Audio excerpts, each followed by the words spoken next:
Rambo, grab a beer and pull up a deck chair. This is True Crime Island, another true crime podcast, bringing you true crime from around the world.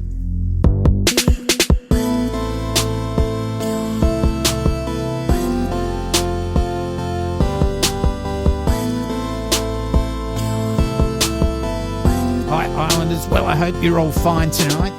This week's case is more shocking than a Will Smith bitch slap. This week we go back to late 1994 Catasauqua, and that's in Pennsylvania, USA, where a husband will report his wife and child missing. References tonight are from The Morning Call, The Sentinel, again, Forensic Files, that's where I found it, and Convenient Suspect by Tammy Mal. Now, this book, I'm only referencing it now for your sake if you want to read it, and I'll explain more about that later. And of course, we got court records, always a good thing to have. Okay, so we're going back to 1994, December 15. It's a Thursday in Catasauqua, Pennsylvania, about a 2-hour drive west of New York City. Now, it's here at 740 Front Street that 40-year-old Andrew Katranak, his wife, 26-year-old Joanne Katranak, and their 15-week-old son Alex lived after getting married on the 29th of May 1993. The Katranak house is quite a nice little place. It's 2 stories. It's got an attic as well and a basement. It's on a long, skinny block with a laneway down the side. When Andrew bought the house, and this was before he met Joanne, he took to fixing it up as he had his own construction business. He was described as a quiet, mellow guy by one of the business owners where he bought supplies. The couple weren't really known for socialising around town, and from what I can see, Joanne was in constant contact with Andrew's mother, Veronica, and she would take little Alex to visit quite often. Joanne was quite smart, athletic, and hoped to one day be in the fashion industry. So on the morning of 15th of December 1994, Andrew leaves to go to work and Joanne is home planning to go and visit her mother-in-law with Alex to go Christmas shopping.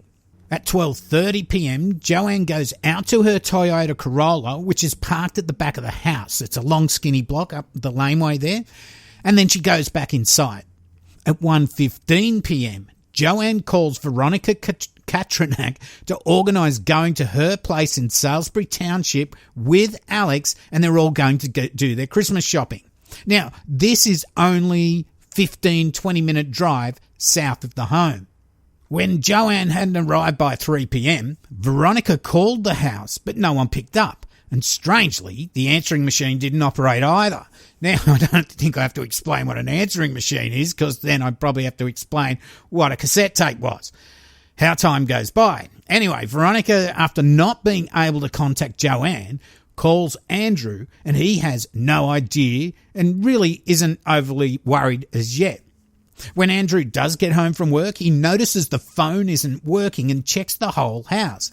He can't find Alex or Joanne, but in the basement, he sees that the phone cabling has been cut. Joanne's purse is gone, the baby bag with diapers is gone, and both Alex and Joanne's winter coats were gone. Nothing else, just nothing else seems out of place. Now, what happens in the next few hours is a little bit sketchy. From what I gather, Andrew takes to look around outside and he can't see Joanne, Alex, or her car. He does eventually go home, quickly repairs the cut phone line just by putting the wires together, and he calls police.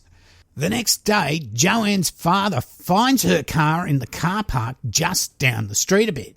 Now, Andrew didn't see her car there the night before, but Sam McCarty, who owns the McCarty bar across the street from the Katranak's house, said he had noticed her car parked next to his later in the night. Now, if you want to Google this, you can actually see quite well where all these places are. So that's 740 Front Street.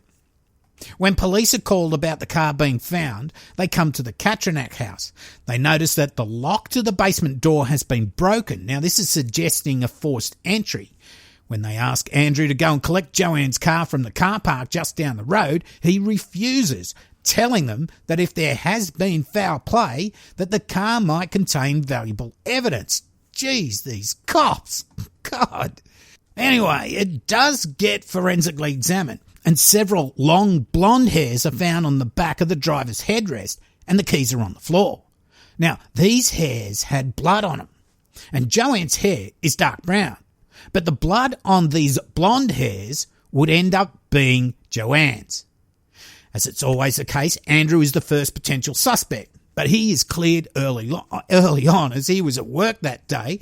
Now, still police think Joanne has simply run away with her child, and Andrew takes to walking the street every day in the hope of seeing something. Now, he knew Joanne wouldn't have just run away. He felt that his marriage was still in a honeymoon stage, and police interview neighbours and business people in the area, and although it's a pretty busy street, no one saw anything out of the ordinary. Still, there's no sign of Joanne or Alex by December the 21st, less than a week after going missing, so the FBI are called in. Examination of her bank account showed there's been absolutely no activity. And the case doesn't really go anywhere. The Katranaks weren't involved in any crime or deal drugs or have any real enemies. But one name does pop up, Patricia Rorrer. Now, it's found on the 12th of December, just a few days before Joanne and Alex go missing. Patricia Rorrer telephoned the Katranak residence to speak with Andrew, and Joanne, using profound language, told her to never call again, that she and Andrew were happily married with a baby, and that she was to leave Andrew alone. I guess Patricia hoped Andrew would answer and not his wife. Now, as we pass Christmas and get into late March 1985, still no sign. Andrew tells reporter that he had walked the streets every night looking for clues, just hoping to find something. But, he had no idea what he was looking for. Joanne's mother, she kept the Christmas tree up in the hope she could finally spend this Christmas just gone with Joanne and Alex. Police still had no idea if it was a stranger abduction or a runaway or anything in between. Andrew was devastated, and Joanne's parents insisted that if she wanted to leave Andrew, she would simply have just come home to them. Then on the 9th of April 1985, Andrew was in Louisiana looking for Joanne and Alex after he got a tip from a psychic when he got the news that his wife and baby boy had been found. And it wasn't good news, though. Their bodies were found in a field near the intersection of Best Station and Sagersville Road at Heidelberg Township, and that's just 25 minutes drive northwest of their Catasauqua home.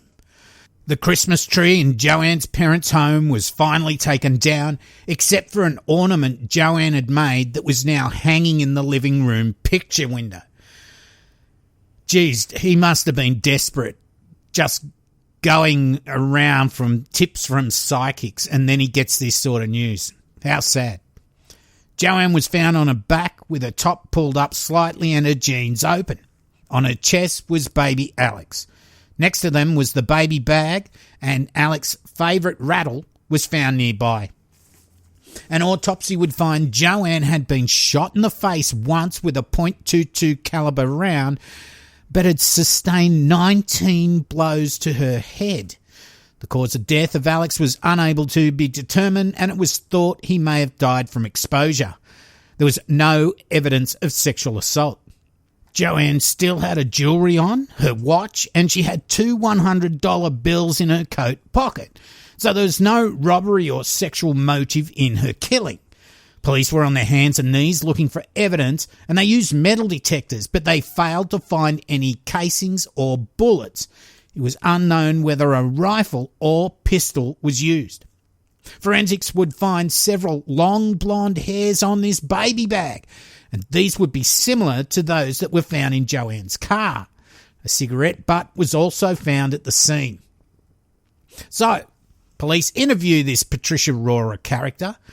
Now, the first thing to strike them is the fact that she has dark brown hair, not blonde.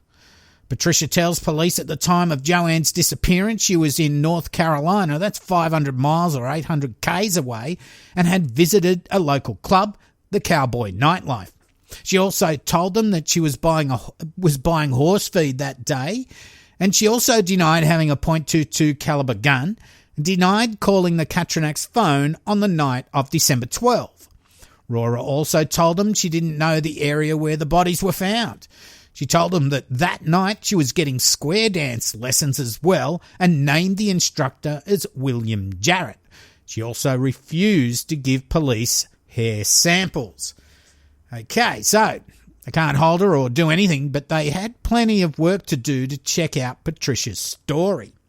So before we get into that, let's talk a little bit about this Patricia Rorrer. Patricia Rorrer was born on January the 24th, 1964 in Easton, Pennsylvania. She dropped out of school at 17 and she would meet her future husband, Gary Gabbard. On the 19th of August 1982, they had a son, Charles, that died from SIDS just 3 months later on November the 20th. Rorrer and Gary Gabbard divorced not long after in 1983.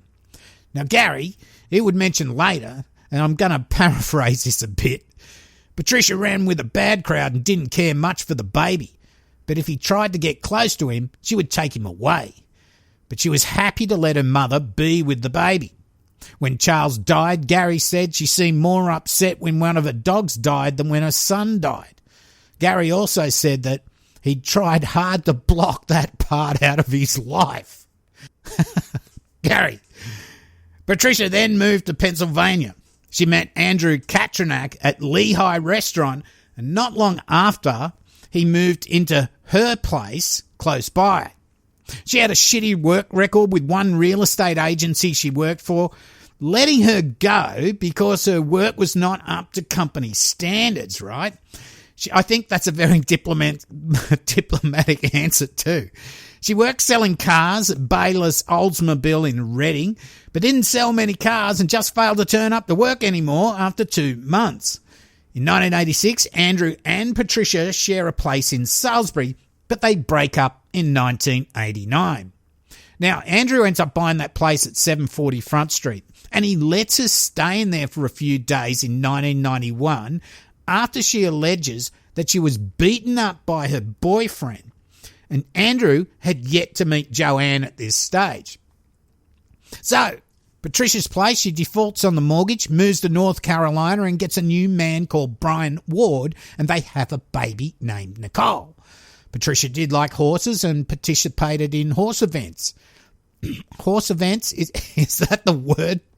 I think people are going to have to let me know on that one. Anyway, if anyone in the area had a horse stolen, they would first think of Patricia. Although she was accused of stealing horses, mistreating and underfeeding horses, breaking into barns and the like, she was never convicted. But she would end up going down once on a shoplifting charge. Now, people said she could be a nice person, but usually defaulted to being a bit of an asshole. So back to the police investigation. Well, this isn't going to take a couple of months. This is going to take years, and it's the advancement of forensic science that will really help build this case. In early 1995, Rorrer got busted shoplifting at a Linwood Walmart, earning herself 12 months probation. By July the 28th, 1995, police have a warrant to search Rorer's Linwood home. They also took hair samples for forensic examination. Now, previously, the original hair strands that were found in the car and at the location the bodies were dumped didn't have enough root material to get proper DNA results using the nuclear DNA analysis. But then came along mitochondrial DNA techniques. Now this uses a different part of the cell, and then by using polymerase chain reaction techniques, that tiny amount of DNA is multiplied.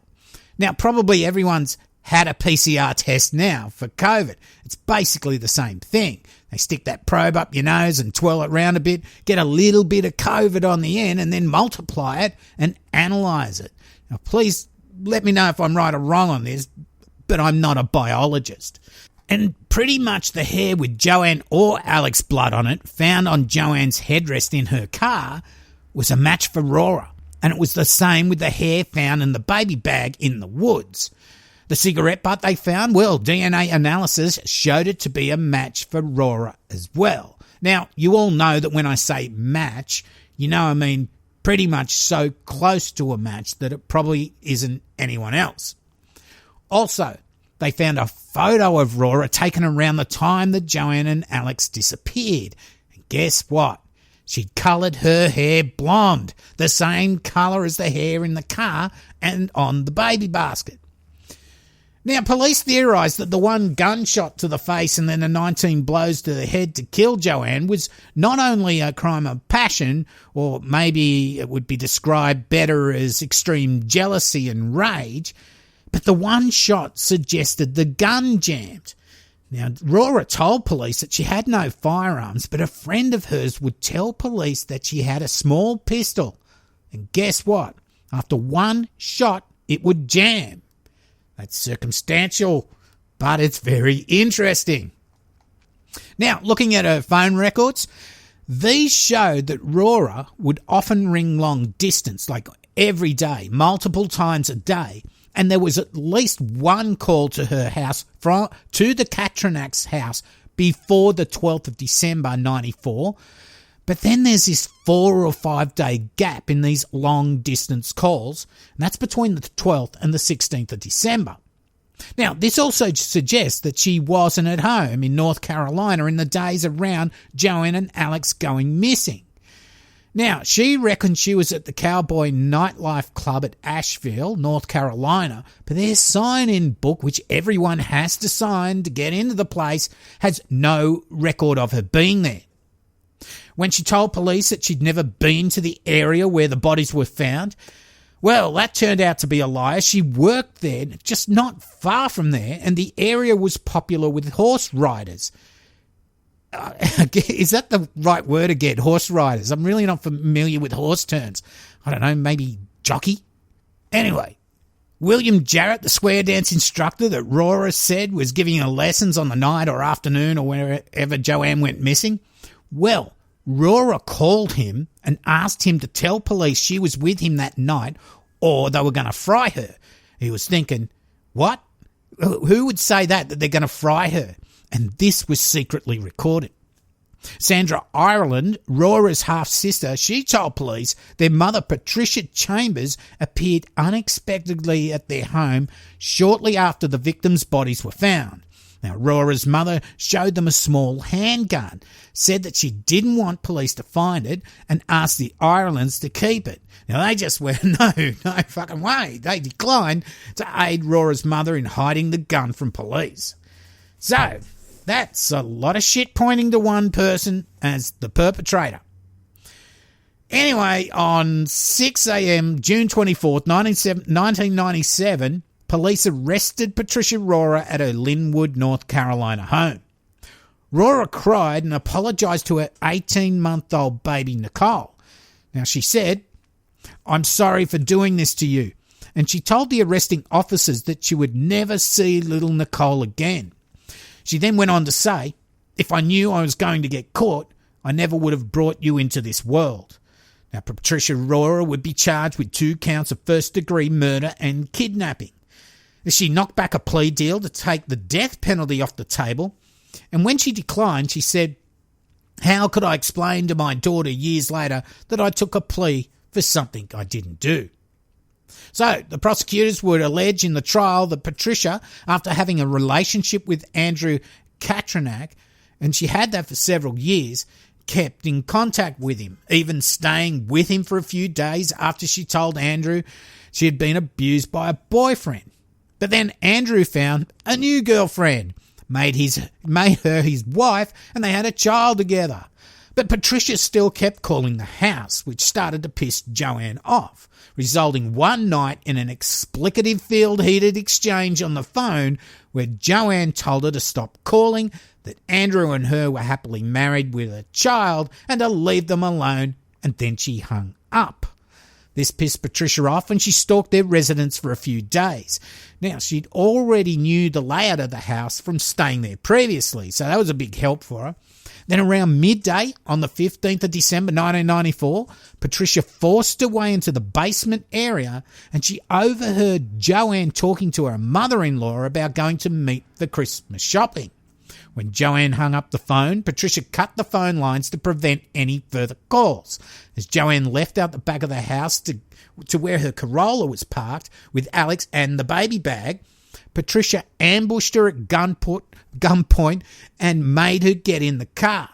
She drove to Heidelberg Township to a horse riding track where at gunpoint she told Joanne to walk into the woods with Alex and the baby bag. Here she shot Joanne in the face, but the gun jammed and she finished her off with 19 blows to the head. She then placed Alex on her chest and left, with Alex most probably dying of exposure. She then drove away and late that night parked Joanne's Corolla in the McCarthy car park, and like I said, that's just a couple of doors down, and then she fled back to North Carolina.